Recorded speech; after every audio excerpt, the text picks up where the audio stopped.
Tụi con tỏ ra. Đừng câu kia. Ôi trong chùa trái bây giờ là con nhà lại.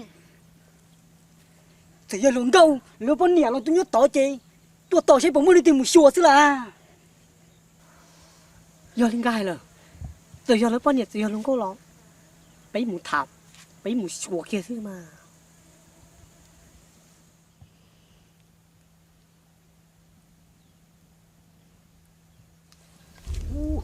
Tôi đi kìa. Chú bỏ là à. Ôi, chó à. À, người tên kìa. Ôi chà chú bỏ lại cái tiền nè. Cái tiền. Chó à. Tại thì chúng nó sống bùa giống bò nó cho chú bỏ lại đi. Ca. Gì? Nó được chế tập bởi nó. Cũng sai trời. Giờ nó có nên hồn. Giờ nó có đa xưa hồn. Từ giờ lồng câu nâng. Giờ lồng câu đá lọ.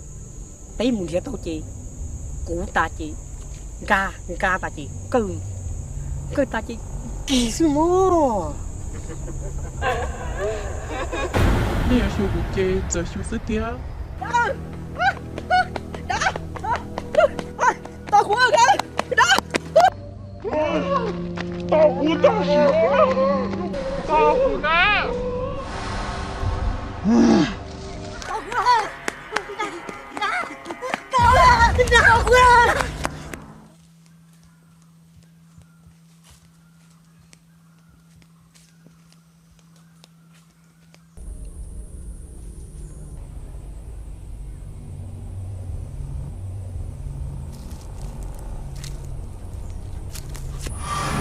Còn nó tao có chúng mà sao giờ hay thì có cái kia của lò có ấy của nó nè.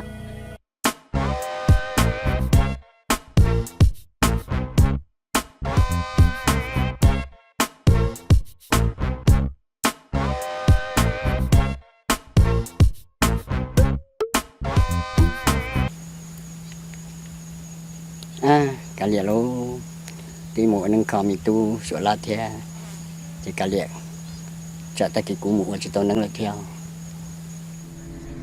Giờ hay thì có chuyện mua nó không số là thế chị cũng có chịu cái tờ xin nó rất hổ. có hỏi hắn tươi có hỏi chỉ bố của mùa nâng khom sửa la nó Có giờ chị tao của lời đó. Của tí số là tập bắt nè nè.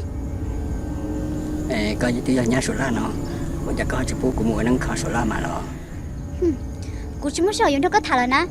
Giờ hay thì có tụi nó có chẳng sống mất xe nhỏ chị có chỉ sống một ô nắng khó số là ta kỹ nè. thôi có cháu giờ đâu của trường xã mua cho xe nhỏ của mà một chỉ mùa nâng thắt kia đó cái tất cả mọi nói chuyện Lo cái tí tuổi lo. thôi mà Lo của ta tao giống như khai rau thì ta là tao có xe. rau chị ta mua vô là nhìn ta sẽ của bác chị tao có Lo của tên là tao có tuần đi.